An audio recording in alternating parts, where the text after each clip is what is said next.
Selamat datang di Libya Channel 1784. Tentang kisah seorang pemuda yang membela kebenaran.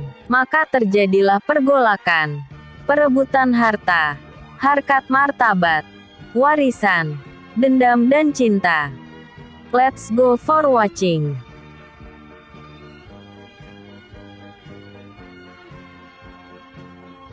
Bertemu kawan baru. Nincu membuka matanya perlahan dan kembali menatap ke arah sisi tempat tidurnya. Akan tetapi dia tak dapat melihat keberadaan Tang Yin di tempat itu. Baguslah dia telah pergi. Ada baiknya aku membersihkan diri terlebih dahulu agar kesegaran bisa kudapatkan kembali, batin Nincu. Setelah membersihkan diri, Nincu kembali ke kamarnya dan mendapati Tang Yin telah berada di sana, dengan membawa sebuah keranjang yang berisikan makanan. Aku melihat kau sudah tak ada di dalam kamar, makanya aku membawakanmu sup ginseng, agar membuatmu bertenaga kembali, ucap Tang Yin sambil mengeluarkan isi di dalam keranjang. Demi menghormati apa yang telah dilakukan Tang Yin padanya, Nincu pada akhirnya memakan semua apa yang ada di atas meja, karena memang perutnya kini sudah sangat lapar. Selamat ya atas kemenanganmu dalam pertarungan menghadapi Fang Lang, dan sekarang ini namamu telah terkenal sebagai pemuda jenius yang mampu mengalahkan Fang Lang, yang merupakan satu-satunya pemuda yang berhasil 2 kali berturut-turut memenangkan kompetisi 4 keluarga besar dalam kurun waktu 2 tahun belakangan ini. Dan jika kali ini kau mengikuti pertarungan yang akan diadakan 4 keluarga besar, maka sudah dipastikan kau akan menjadi juaranya karena selama ini Fang Lang selalu mendominasi setiap pertarungan yang dilakukannya, ucap Tang Yin. Kau membesarkan kejadian yang ada nona muda, kemenanganku saat itu mungkin karena keberuntungan yang aku miliki, sehingga Fang Lang dapat aku kalahkan, jawab Nincu. Kau selalu merendah diri Nincu hingga membuatku semakin kagum padamu. Jika kau berkenan aku ingin mengajakmu jalan-jalan di kota sambil mencari pakaian baru untukmu. Tenang saja, aku yang akan membayarnya, ucap Tang Yin. Aku belum bisa untuk bepergian jauh nona muda, karena kondisi tubuhku masih lemah, tolak Nincu. Jika begitu aku akan menemanimu di sini, kebetulan aku tak punya acara hari ini, bagaimana menurutmu? Tanya Tang Yin kembali. Jika nona muda mengizinkan, hari ini aku akan memulihkan diri dengan berkultivasi, dan sementara waktu aku tak bisa diganggu, jawab Nincu. Terlihat Tang Yin menarik nafas dalam-dalam mendengar penolakan yang dilakukan Nincu padanya. Baiklah, aku akan pergi dari sini, tapi ingat besok hari aku ingin mengajakmu ke kota, dan aku tak ingin adanya penolakan, ucap Tang Yin. Baik nona muda, besok aku pasti akan menemani ke kota, jawab Nincu untuk menyenangkan hati Tang Yin. Tang Yin berdiri dengan menatap Nincu dengan tatapan yang sulit dijelaskan, dan tak lama kemudian dia pun berkata, mulai besok aku tak ingin kau memanggilku dengan panggilan nona muda, cukup kau memanggilku dengan nama Yiner sebagaimana Tao Xiao memanggilku dengan sebutan itu, ucap Tang Yin kemudian pergi meninggalkan ruangan kamar Nincu. Nincu mengetahui jika saat ini Tang Yin ingin dekat dengannya, semua itu dapat diketahui dari perilaku dan tatapan matanya ke arah Nincu. Aku tak mungkin mempermainkan Tang Yin walaupun selama ini dia telah berbuat buruk terhadapku. Ada baiknya aku pergi menemui ayah di ibu kota kekaisaran, untuk meminta izin darinya agar aku bisa mendapatkan restu berkelana untuk meningkatkan kekuatanku, biar bagaimanapun juga aku harus dapat menembus ranah tingkat dewa karena perkataan wanita yang menemuiku di bawah alam sadarku telah membuatku sangat penasaran dibuatnya. Saat ini tujuan hidupku hanyalah satu, yaitu meningkatkan kekuatan di ranah tingkat dewa, karena dengan begitu aku dapat menemui wanita yang telah mengaku sebagai ibuku, batin Nincu. Malam itu juga Nincu berkemah dan pergi ke ibu kota Kekaisaran Cahaya Naga, untuk bertemu dengan ayahnya yang sekarang ini ditugaskan saudagar Tang dalam mengawasi beberapa toko yang berada di wilayah Kekaisaran Cahaya Naga. Setelah dirasa cukup, Nincu dengan sembunyi-sembunyi menyelinap keluar dari wilayah area kediaman saudagar Tang. Dengan teknik langkah bayangan yang dimilikinya, Nincu berlari menembus pekatnya hutan belantara, guna mempersingkat jarak tempuh menuju Kekaisaran Cahaya Naga. Malam hari Nincu memutuskan beristirahat di atas pohon besar, semua itu untuk mencegah dirinya bertemu dengan binatang buas maupun binatang roh yang banyak berkeliaran di malam hari. Saat ingin meminjamkan matanya, tiba-tiba saja Nincu mendengar sebuah alunan seruling yang sangat merdu. Apa yang didengarkannya itu membuat hatinya sangat penasaran dan ingin mengetahui sumber dari suara suling tersebut. Mengapa ada suara seruling di dalam hutan yang lebat ini? Pastinya orang yang melakukan hal itu merupakan seorang kultivator kuat, karena dia tak takut akan binatang buas maupun binatang roh yang terganggu dengan suara serulingnya tersebut. Lebih baik aku mencari tahu dari mana sumber suara seruling tersebut, batin Nincu. Dari kejauhan Nincu melihat jika di atas sebuah dahan pohon yang cukup besar, seorang pemuda tengah meniup seruling dengan merdu, dan di sekitarnya terdapat beberapa binatang roh yang begitu antusias mendengarkan suara seruling yang ditiupnya. Siapakah pemuda itu, dan mengapa dia mampu menaklukkan para binatang roh untuk mendengarkan alunan serulingnya, batin Nincu. Tiba-tiba saja pemuda itu menghentikan tiupan serulingnya, yang membuat seluruh binatang roh yang ada di tempat itu pergi menjauh.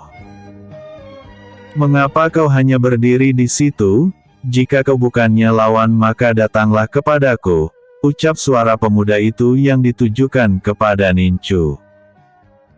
Nincu sedikit terkejut saat mengetahui jika pemuda berpakaian serba putih itu mengetahui keberadaannya. Karena telah diketahui keberadaannya, Nincu pada akhirnya pergi menuju ke arah sang pemuda berpakaian serba putih. Maafkan aku karena telah mengganggu kesenangan Anda dalam meniup seruling, tapi bukan maksudku untuk mengusik keberadaan Anda di sini.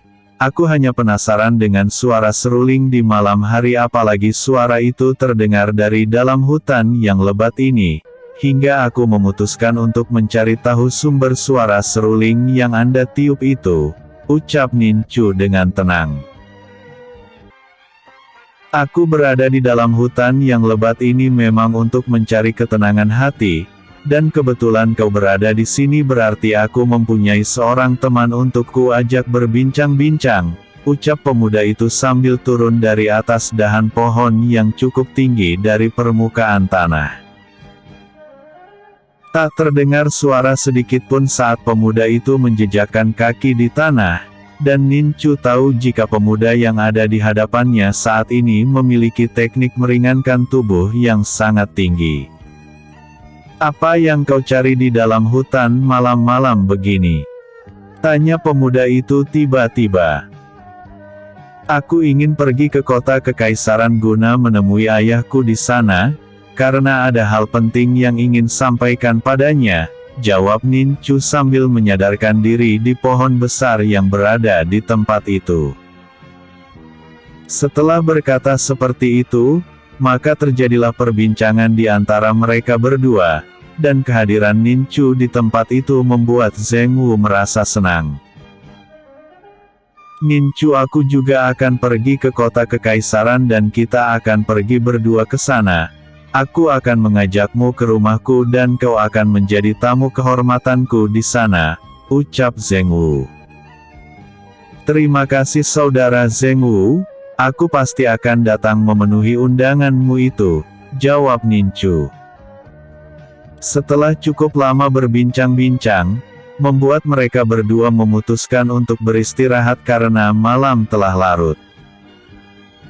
Pagi hari setelah sarapan pagi dari hasil hewan buruan yang mereka tangkap, Nincu dan Zheng Wu melesat pergi hingga sampai di depan gerbang kota kekaisaran di siang hari. Bersambung. Episode sebelumnya. Siapakah wanita itu? Episode berikutnya. Masalah di rumah makan. Masalah di rumah makan. Siang hari, Nincu bersama Zheng Wu sampai di gerbang kota kekaisaran. Kepala penjaga gerbang segera menyambut mereka berdua dengan tergesa-gesa. Silakan Pangeran Ketiga, ucap kepala penjaga gerbang kota kekaisaran sambil mempersilahkan Pangeran Ketiga menaiki kereta kuda yang telah dipersiapkannya. Nincu tersentak kaget, dia tak menyangka jika teman barunya merupakan Pangeran Tiga dari Kekaisaran Cahaya Naga. Setelah melewati gerbang kota, Nincu segera memberi hormat kepada Pangeran Zheng Wu, yang membuat Pangeran Zheng Wu memegang bahu kanan Nincu lantas berkata, "Aku jarang memiliki teman, dan mereka yang terlanjur berteman denganku hanya memandang statusku sebagai seorang pangeran dari Kekaisaran Cahaya Naga, dan jika tak ada status pangeran yang kusandang maka kupastikan tak ada yang ingin berteman denganku. Beda denganmu Nincu, kau dengan ikhlas ingin berteman denganku walaupun waktu itu kau tak mengetahui statusku sebagai seorang pangeran," ucap Pangeran Zheng Wu.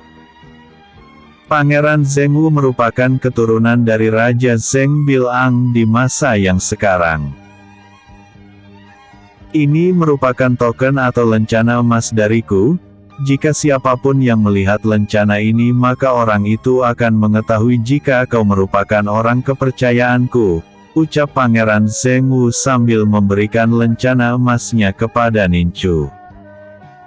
Nincu lantas menerima lencana emas dari sang pangeran, kemudian dia pun berkata, "Terima kasih atas pemberian lencana emas darimu Pangeran. Paling tidak aku akan merasa aman di dalam kota kekaisaran dengan adanya pemberian lencana emas darimu ini," ucap Nincu. "Mungkin kita akan berpisah di sini, dan kuharap kau segera ke istana untuk menemuiku setelah kau selesai berurusan dengan ayahmu," ucap Pangeran Zheng Wu. "Baik Pangeran," jawab Nincu. Dan pada akhirnya Nincu turun dari kereta kuda, dan Pangeran Zheng Wu meninggalkan Nincu di tempat itu. Setelah kepergian Pangeran Zheng Wu, Nincu meneruskan perjalanan menuju ke tengah kota untuk mencari ayahnya. Karena telah merasa lapar, Nincu pada akhirnya menuju ke sebuah rumah makan besar di tengah kota. Nincu melihat tamu rumah makan itu memakai baju-baju yang bagus, layaknya seorang saudagar besar maupun seorang pembesar istana, tak seperti dirinya yang memakai baju biasa-biasa saja. Karena rasa lapar yang tak bisa ditahannya lagi akibat perjalanan jauh yang ditempuhnya bersama Pangeran Zheng Wu, membuat Nincu tak memperdulikan hal itu. Dia pun masuk ke dalam rumah makan besar itu dan meminta pelayan untuk menyiapkan makanan yang ingin dimakannya. Bukannya pelayan membawakan makanan, malahan dia membawa beberapa kultivator keamanan rumah makan, untuk membawa Nincu keluar dari dalam rumah makan.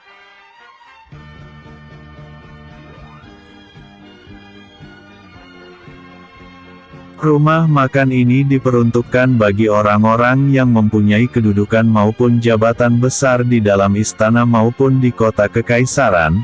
Tak diperuntukkan bagi orang-orang biasa sepertimu. Jadi sebelum hal buruk terjadi padamu, aku minta kau segera keluar dari dalam rumah makan ini, ucap pelayan tersebut dengan mempertimbangkan apa yang dilihatnya, yaitu pakaian yang digunakan Nincu hanya biasa-biasa saja. Dan para keamanan rumah makan itu juga melihat jika tingkat kultivasi yang dimiliki Nincu hanya di ranah tingkat menengah awal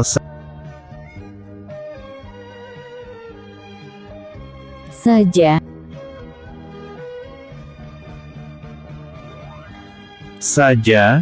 Hal itu membuat para keamanan rumah makan merasa jika Nincu tak pantas berada di rumah makan besar yang hanya diperuntukkan bagi orang-orang yang memiliki kedudukan saja.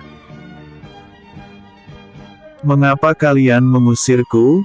Aku akan membayar setiap makanan yang aku makan di rumah makan ini, dan seharusnya kalian semua merasa senang karena aku bisa makan di rumah makan ini dengan membayar. Dan jika pelayanan kalian baik maka aku pun akan memberikan tips pada kalian semua, jawab Nincu. Cukup anak muda, kau jangan memperpanjang masalah ini karena orang-orang seperti itu tak akan mungkin bisa membayar makanan mahal di tempat ini, ucap kepala keamanan rumah makan besar itu. Merasa diremehkan oleh para keamanan rumah makan, Nincu lantas mengeluarkan 5 kantong koin emas penuh ke atas meja. Apakah koin emas milikku ini kurang untuk membayar makanan yang akan kugunakan untuk membayar makananku hari ini? Kalian jangan meremehkan seseorang hanya melihat dari tampilannya saja. Dengan 5 kantong koin emas ini aku bisa mentraktir seluruh pengunjung yang ada dalam rumah makan, jawab Nincu yang mulai tersulut amarahnya. Tiba-tiba seorang pengunjung rumah makan yang merupakan petinggi kekaisaran cahaya naga menggebrak meja hingga hancur berkeping-keping. Dia merasa diremehkan dengan perkataan Nincu yang ingin mentraktir semua orang yang ada dalam rumah makan termasuk dirinya sendiri. Anak muda, apakah kau sudah sekaya itu hingga ingin mentraktirku?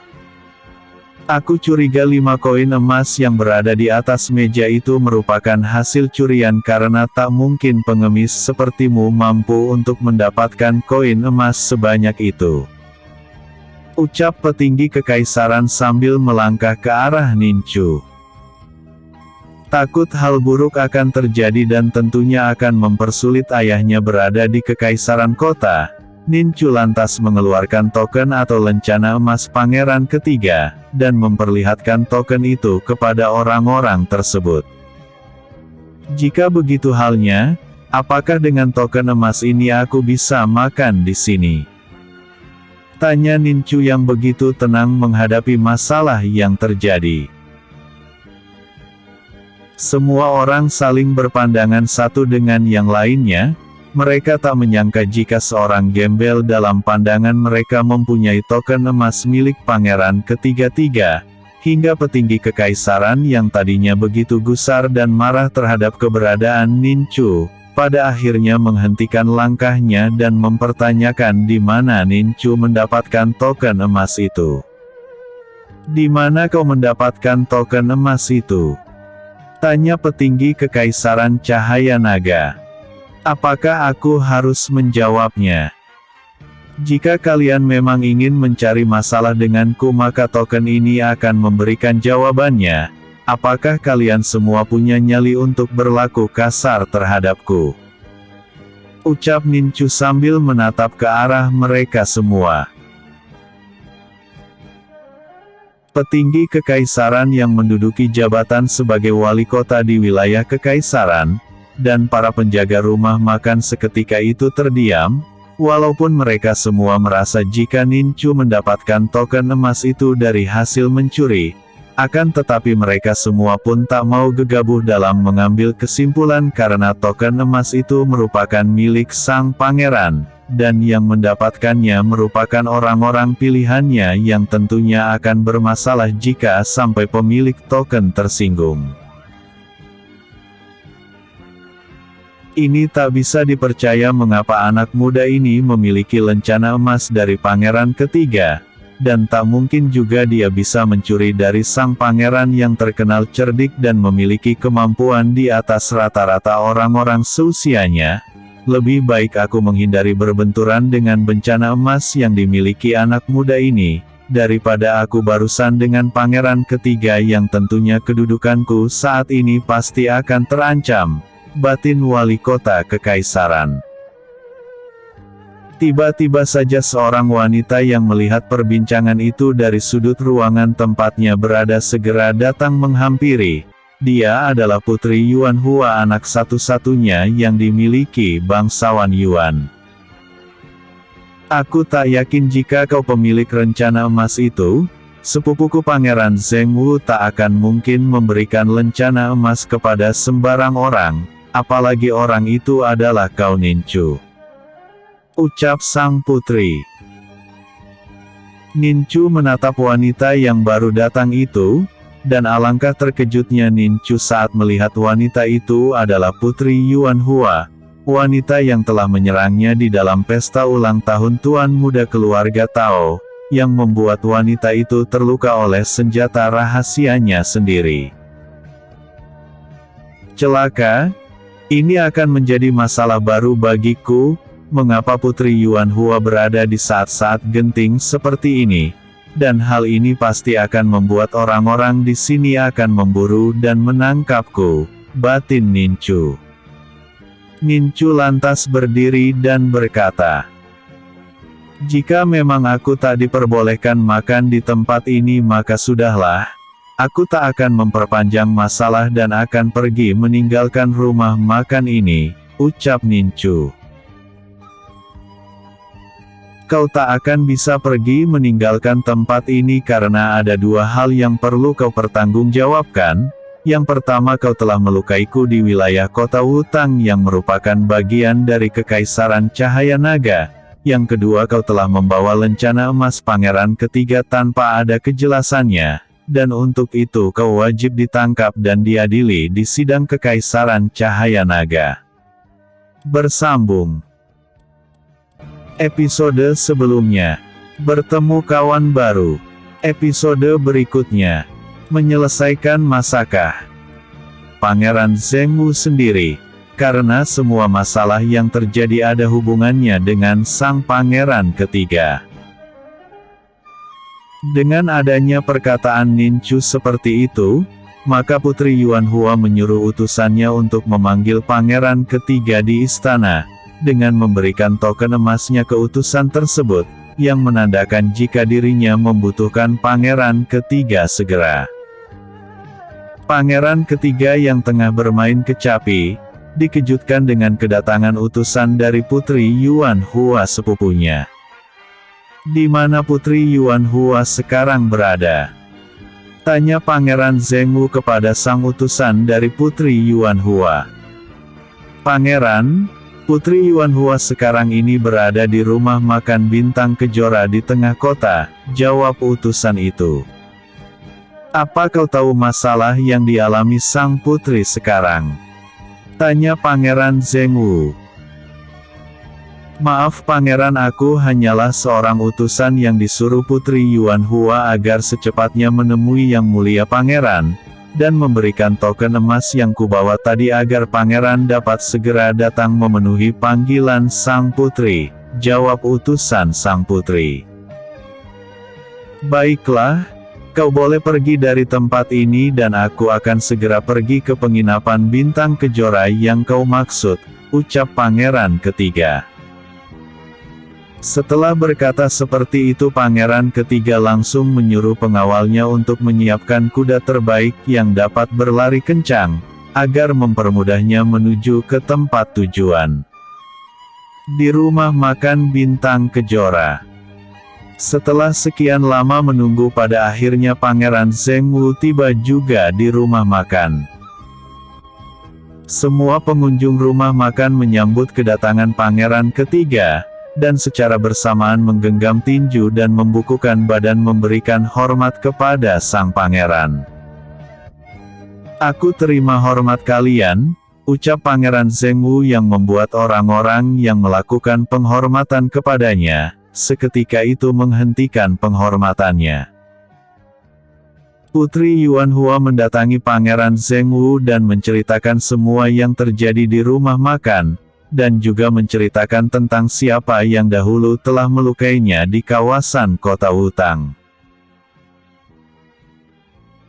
Pangeran Zhengwu tak terkejut dengan cerita Putri Yuanhua, karena sewaktu di dalam hutan bersama dengan Nin Chu, pemuda yang telah menjadi temannya itu telah menceritakan tentang masalah dirinya dan Putri Yuanhua saat di acara ulang tahun keluarga Tao, hingga membuat sang pangeran berinisiatif memberikan lencana emas miliknya, agar Nin Chu dapat selamat dari pembalasan sang putri di ibu kota kekaisaran. "Di mana pemuda itu sekarang?" tanya Pangeran Zhengwu. "Di dalam, Pangeran. Sengaja aku menyuruh para penjaga untuk mengepungnya agar dia tak melarikan diri dari rumah makan," jawab Putri Yuanhua. Pangeran Zhengwu masuk ke dalam rumah makan dan seketika itu juga para penjaga yang mengurung Nin Chu membubarkan diri. Wali kota, Putri Yuanhua dan seluruh pengunjung rumah makan merasa senang melihat kehadiran pangeran ketiga, dan tentunya akan ada hukuman berat yang akan menimpa Nin Chu setelah ini. Melihat pangeran ketiga di dalam rumah makan, membuat Nin Chu sedikit lega.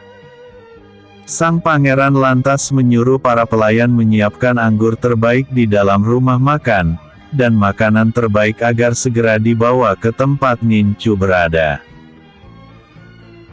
Manajer rumah makan yang melayani langsung apa yang diminta pangeran ketiga, dan tentunya apa yang dilakukan pangeran membuat seluruh pengunjung yang ada di dalam rumah makan tersebut merasa heran, apalagi melihat keakraban yang terjadi antara Nin Chu dan pangeran ketiga. Dengan cepat Putri Yuanhua mendatangi meja sang pangeran, dan menanyakan apa sebenarnya yang terjadi hingga sang pangeran tidak menghukum Nin Chu. "Kak Zhengwu, aku mengundang kakak ke sini untuk menghukum Nin Chu, bukan bersenang-senang bersamanya dengan memesan makanan dan anggur untuk kalian berdua," ucap Putri Yuanhua. "Duduklah adik," ucap pangeran ketiga yang membuat Putri Yuanhua mau tidak mau harus duduk di sisi Nin Chu. "Nin Chu adalah temanku, dan aku sendiri yang telah memberikan lencana emas milikku untuknya, dan untuk permasalahanmu dengan Nin Chu saat di wilayah Wutang aku sudah mengetahuinya sebelum kau memberitahukan hal itu padaku, dan semua yang terjadi bukan kesalahan Nin Chu sendiri. Kau yang telah menyerang Nin Chu dengan senjata rahasia jarum beracun, karena ketidaktahuan Nin Chu membuat Nin Chu membalikkan serangan itu kepadamu hingga kau terluka," ucap pangeran ketiga. "Aku meminta maaf atas semua yang terjadi saat itu Putri," timpal Nin Chu sambil menggenggam tinju memberi hormat. Terlihat Putri Yuanhua yang kesal hanya terdiam. Dia sama sekali tak merespon permintaan maaf dari Nin Chu, hingga membuat pangeran ketiga turun tangan kembali untuk meredakan masalah itu. "Nin Chu telah meminta maaf padamu dan mengapa kau belum juga mau saling memaafkan?" tanya pangeran ketiga. "Aku akan memaafkannya jika Nin Chu berhasil mengalahkanku dalam sebuah pertarungan. Dan jika aku dapat mengalahkan Nin Chu maka Nin Chu tak boleh lagi berada di kekaisaran kota selamanya," jawab Putri Yuanhua. "Baiklah, jika Putri menginginkan adanya sebuah pertarungan denganku, maka aku akan menerimanya, tapi sebelum pertarungan itu terjadi, Aku meminta izin untuk menemui ayahku terlebih dahulu karena ada hal penting yang ingin kau bicarakan padanya, jawab Nin Chu dengan ketenangannya. Sebenarnya pangeran ketiga tak ingin pertarungan terjadi di antara mereka, mengingat tingkat kultivasi Putri Yuan Hua telah berada di tingkat nafas bumi puncak, sementara tingkat kultivasi Nin Chu saat ini hanya berada di tingkat menengah awal. Hal ini membuat perbedaan bagai langit dan bumi jika pertarungan di antara mereka terjadi. Akan tetapi pangeran ketiga mempunyai pendapat lain terhadap Nin Chu. Dia yakin Nin Chu telah menyembunyikan tingkat kekuatannya. Itu diyakini pangeran ketiga karena sewaktu melesat bersama dari hutan menuju ke Kaisaran Kota, Nin Chu sama sekali tak kesulitan bahkan mampu mengimbangi kecepatan larinya. Dengan adanya pertimbangan itu membuat pangeran ketiga mengiyakan pertarungan yang akan terjadi. Baik, jika itu sudah merupakan keputusan kalian berdua, maka aku sendiri yang akan menjadi juri dalam pertarungan itu. Pertarungan itu akan dilaksanakan seminggu dari sekarang di tempat latihanku. Aku tak ingin ada orang lain yang menyaksikan pertarungan itu selain aku, ucap pangeran ketiga yang tak ingin mempublikasikan pertarungan yang akan terjadi, agar tak timbul citra buruk di salah satu petarung yang kalah. Pangeran memanggil wali kota yang merupakan pengunjung di rumah makan itu, dan sang wali kota bergegas menuju ke meja sang pangeran.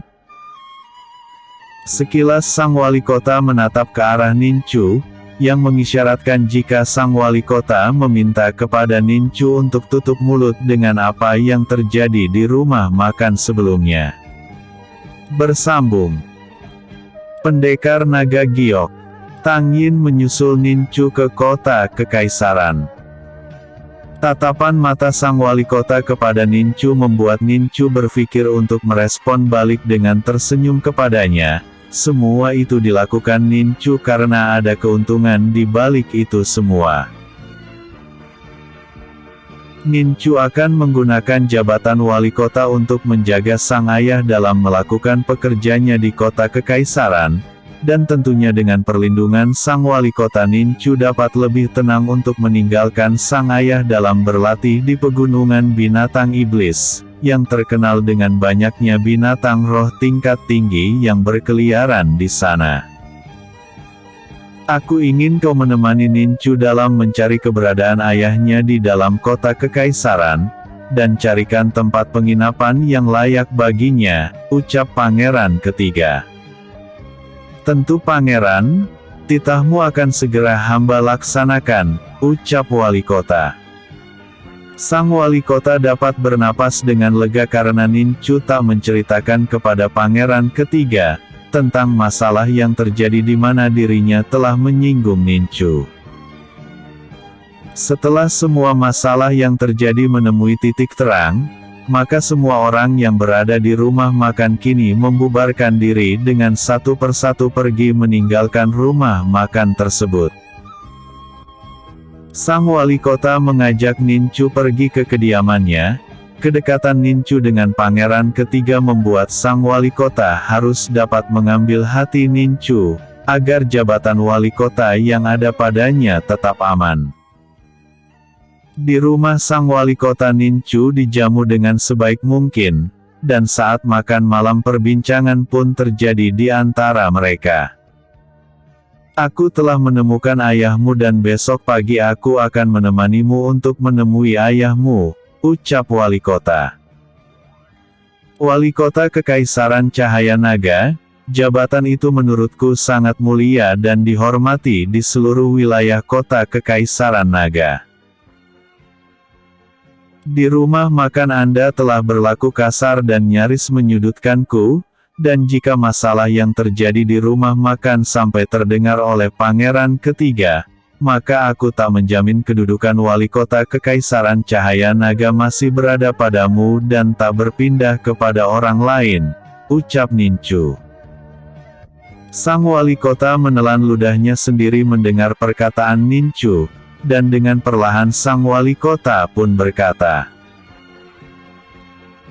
"Tuan Muda Nincu, aku memang bersalah karena telah menyinggungmu, dan aku akan membayar semua kesalahanku itu dengan memberikanmu koin emas sebanyak 100.000, asalkan semua kejadian yang terjadi tetap menjadi sebuah rahasia antara kita berdua. Bagaimana menurutmu Tuan Muda Nincu?" Tanya sang wali kota. "Aku rasa penawaranmu itu terlalu mudah dan tak setimpal dengan jabatan wali kota yang berada pada Anda sekarang. Aku punya penawaran bagimu biar keadaan ini bisa sama-sama saling menguntungkan. Bagaimana jika koin emas yang ingin kau berikan padaku kau berikan kepada ayahku? Bantu dia untuk membuka usaha baru di kota kekaisaran dengan koin emas itu. Dan aku ingin selama di dalam kota kekaisaran kau harus bisa melindungi ayahku," jawab Nincu sambil mengeluarkan lencana emas dan menaruh lencana emas itu di atas meja. Sang wali kota menatap lencana emas itu tanpa berkedip, dan tak lama kemudian sang wali kota menyetujui permintaan Nincu. "Baiklah Tuan Muda Nincu, aku menyetujui permintaanmu itu," ucap sang wali kota.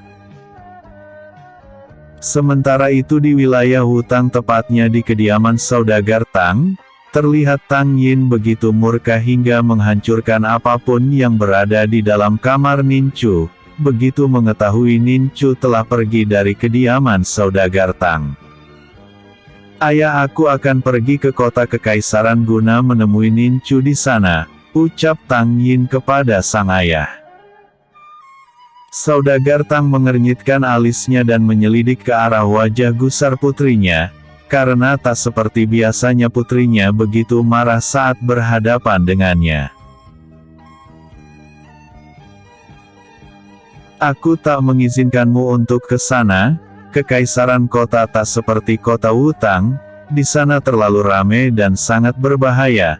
Siapa yang berkuasa dialah yang menguasai kota. Di kota Wutang ayah masih punya pamor dan sangat dihargai oleh penduduk kota Wutang.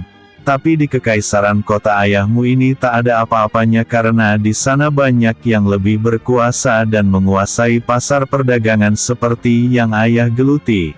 Dan untuk meneruskan usaha kita di sana kita tak boleh menyinggung orang-orang yang berkuasa.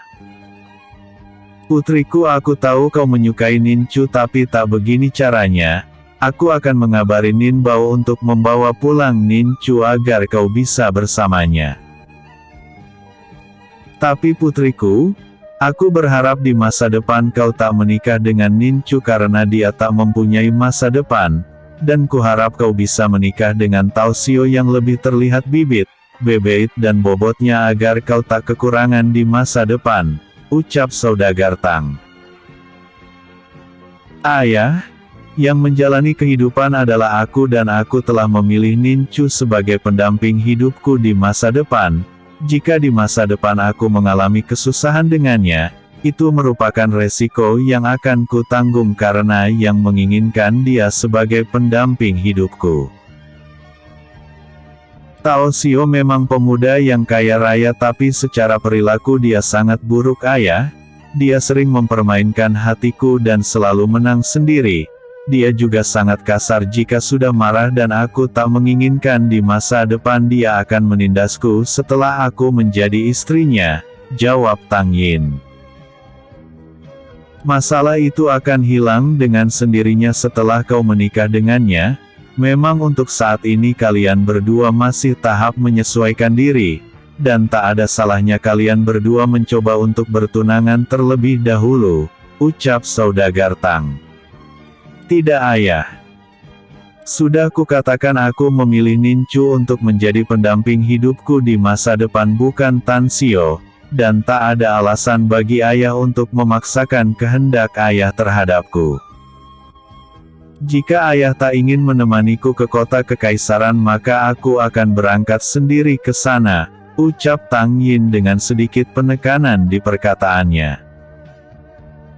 Baiklah jika itu merupakan keputusan yang kau pilih, Aku hanya berharap kau mempertimbangkan kembali pertunangan antara dirimu dan Tao Xio, jawab saudara Tang yang langsung pergi dari tempat itu untuk berkemas diri. Maka hari itu juga saudagar Tang dan putrinya berangkat menuju Kekaisaran Kota Cahaya Naga. Di tempat lain Nincu dengan dibantu wali kota Kekaisaran Cahaya Naga, berhasil menemui Nin Bao. Nin Bao berada di Kekaisaran Kota sebagai penyuplai bagi kelima toko besar yang dimiliki saudagar Tang, yang mana kelima toko itu menjual berbagai macam pil obat berkualitas, dan keseluruh pil obat itu dibeli dari kota Kekaisaran Mutiara Hidup, yang berada di sisi barat Kekaisaran Phoenix, yang memang pusat pemerintahannya di sana berbasis alkemis. Dari keseluruhan pil obat yang dibeli di Kekaisaran Mutiara Hidup, akan dibawa Nin Bao ke kota Kekaisaran Cahaya Naga untuk dijual kembali. Bersambung. Episode sebelumnya. Menyelesaikan masalah. Episode berikutnya. Diusir. Nincu menceritakan semua yang terjadi di wilayah Wutang kepada ayahnya, bagaimana dia bisa mengalahkan favorit juara kompetisi 4 keluarga besar yang akan segera dilaksanakan, dan bagaimana hubungannya saat ini dengan putri saudagar Tang. Dan di saat itu pula Nincu menyampaikan kepada sang ayah mengenai keinginannya untuk berkelana mencari ilmu. Ayah, aku ingin kau memberikan izin kepadaku untuk meningkatkan kekuatan mengikuti guruku ke pegunungan binatang iblis untuk berlatih di sana, agar di masa yang akan datang putramu ini akan menjadi kultivator kuat yang tak bisa diremehkan oleh orang-orang yang dahulunya menghina kita. Ayah, aku akan membuat keluarga Nin menyesali apa yang telah mereka lakukan dengan mengeluarkan kita dari status keluarga besar keluarga Nin, dan untuk itu aku akan meninggalkan ayah dalam waktu yang lama untuk berlatih di pegunungan binatang iblis, ucap Nincu. Putraku, seiring berjalannya waktu kau telah semakin dewasa dan dapat menentukan arah dan tujuan hidupmu sendiri. Aku tak bisa menahanmu jika kau memang ingin berlatih dengan gurumu di hutan binatang iblis. Tapi ingat putraku, pegunungan binatang iblis merupakan pegunungan yang dihuni beragam binatang roh tingkat tinggi, dan jarang ada seorang kultivator kuat yang ingin berlatih di sana karena tingkat bahaya yang mengancam sangatlah setinggi, jawab Nin Bao.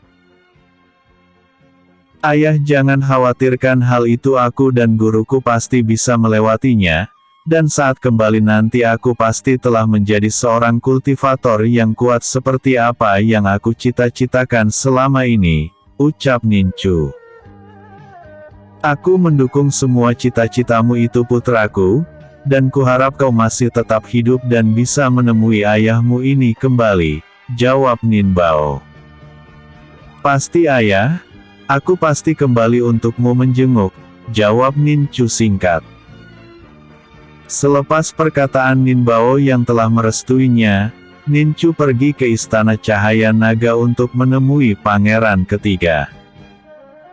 Nincu disambut sangat baik oleh pangeran ketiga, dan mereka pun ngobrol panjang lebar serta sedikit meminum anggur sebagai teman dalam pembicaraan itu. Pangeran, Anda merupakan teman yang kini dekat denganku, jika berkenan aku ingin meminta bantuan kepada Anda, ucap Nincu. Apa yang bisa kubantu untukmu? Tanya sang pangeran. Setelah pertarunganku dengan Putri Yuan Hua, aku akan pergi meninggalkan Kekaisaran Kota untuk berlatih, dan aku ingin Yang Mulia Pangeran melindungi ayahku selama kepergianku itu. Dan suatu hari jika aku kembali lagi aku akan membalas semua kebaikan pangeran kepada ayahku, jawab Nincu. Kau jangan sungkan kepadaku Nincu, kamu merupakan teman bagiku dan aku menghargai itu. Aku jamin tak akan terjadi apa-apa pada ayahmu selama kepergianmu untuk berlatih. Aku akan memerintahkan beberapa kultivator kuat untuk menjaga ayahmu hingga kau kembali, ucap sang pangeran. Terima kasih atas semua bantuanmu pangeran, ucap Nincu singkat. Setelah menghadap pangeran ketiga, Nincu kembali pulang ke kediaman ayahnya yang berada di tengah kota. Sesampainya di sana, Nincu dikejutkan dengan adanya saudagar Tang serta Tang Yin yang tengah berbincang dengan ayahnya. Aku tak bisa memutuskan siapa jodoh bagi putraku di masa depan, karena putraku masih mempunyai cita-cita yang saat ini ingin digapainya, ucap Nin Bao. Tapi paman, aku sudah terlanjur cinta pada putramu. Apakah aku salah jika menginginkan dia menjadi pendamping hidupku di masa depan? Tanya Tang Yin kembali. Sudah kukatakan padamu nona muda, aku tak bisa memutuskannya, hanya Nincu yang bisa memutuskannya sendiri, jawab Nin Bao. Tuan Tang, ayah, dapatkah aku berbicara dengan nona muda berdua saja? Ucap Nincu yang tiba-tiba saja muncul di dalam ruangan itu. Sesaat saudagar Tang dan Nin Bao saling berpandangan, kemudian mereka berdua meninggalkan ruangan itu dan kini yang tersisa adalah Nincu dan Tang Yin yang berada di dalam ruangan tersebut. Setelah kepergian saudagar Tang dan Nin Bao, Nincu lantas duduk di samping Tang Yin dan berkata,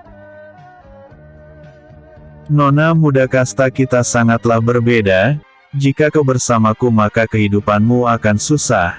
Selain aku tak memiliki harta benda, aku juga akan pergi berkelana dalam mencari jati diriku. Jadi untuk apa kau membuang-buang waktu untuk mengharapkanku agar menjadi pendamping masa depanmu? Ucap Nincu. Aku tak bisa membohongi kata hatiku jika aku mencintaimu.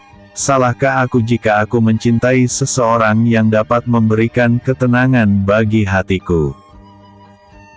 Nincu, aku akan rela menunggumu hingga kau kembali dalam mencari jati dirimu, dan aku takkan pernah menikah dengan orang lain sebelum kedatangan kembali, jawab Tang Yin. Nona muda, sampai saat ini aku belum memikirkan untuk mempunyai pendamping, dan kuharap kau bisa mengerti dengan apa yang saat ini kuinginkan. Kita masih sangatlah muda dan masih banyak harapan dan tujuan hidup dalam menggapai cita-cita yang belum kita dapatkan, ucap Nincu. Rasa sakit tiba-tiba merasuk ke dalam hati Tang Yin. Dia tak menyangka jika dirinya akan mendapatkan penolakan dari Nincu.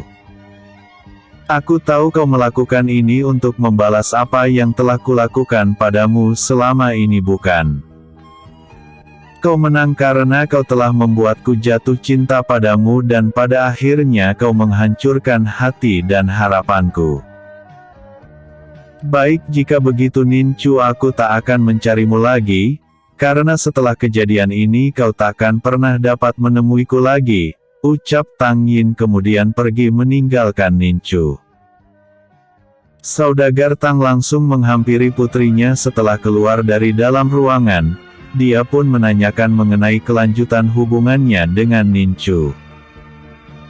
Akan tetapi tak ada tanggapan berarti dari Tang Yin, hanya air mata yang mengalir deras dari kedua matanya. Saudagar Tang yang tak pernah melihat air mata putrinya, membuat saudagar Tang langsung mencecar Nincu dengan berbagai pertanyaan. Nincu, apa yang kau lakukan terhadap putriku hingga membuatnya menjadi seperti ini? Tanya saudagar Tang. Aku tak bisa menjadikan Tang Yin sebagai pendamping hidupku di masa depan, karena aku belum memikirkan mencari seorang pendamping hidup sebelum cita-citaku tercapai, jawab Nincu. Nincu, kurang apa putriku sehingga kau menolaknya? Aku telah banyak membantu ayahmu dan kau sendiri agar tetap bisa bertahan hidup, dan mempekerjakan ayahmu sebagai seorang kepercayaanku, Tapi apa balasannya kau malah menghancurkan hidup putri dengan tak menerima cintanya? Kalau harus jujur, aku memang tak menginginkanmu untuk menjadi pendamping putriku. Selain kau tak mempunyai harta benda untuk menopang hidup putriku di masa depan, kau juga merupakan orang yang terbuang dari keluarga Nin. Hanya putriku yang bodoh yang menginginkan untuk menjadi pendamping hidupnya. Saat ini kau harusnya menjadi orang yang sangat beruntung karena putriku menginginkanmu, tapi sudahlah, aku pasti bisa mencarikan jodoh terbaik bagi putrinya, dan untuk hari ini dan seterusnya aku memberhentikan ayahmu sebagai orang kepercayaanku dan kalian berdua tak boleh lagi tinggal di wilayah hutang, karena jika aku melihat kalian berada di sana maka hari itu merupakan hari terakhir kalian melihat matahari. Maka aku ingin kalian berdua pergi dari sini. Bentak saudagar Tang dengan mengusir Nin Bao dan Nin Chu dari rumah itu. Saudagar Tang, kau terlalu merendahkanku dan putraku. Hari ini aku baru menyadari jika kebaikanmu selama ini hanya sebatas kepura-puraan belaka. Kau telah menghinaku dan putraku, maka di masa depan aku akan melihat kau berlutut dan bersujud di hadapan kami berdua, dengan menghancurkan usahamu yang selama ini kau banggakan. Kita akan bersaing dalam bidang perdagangan dan aku takkan pernah bisa melupakan penghinaan yang kau berikan pada kami hari ini, ucap Nin Bao. Setelah berkata seperti itu, Nin Bao segera membawa pergi Nin Chu meninggalkan tempat itu. Bersambung episode sebelumnya, Tang Yin menyusul Nin Chu ke kota kekaisaran. Episode berikutnya, Serikat Dagang.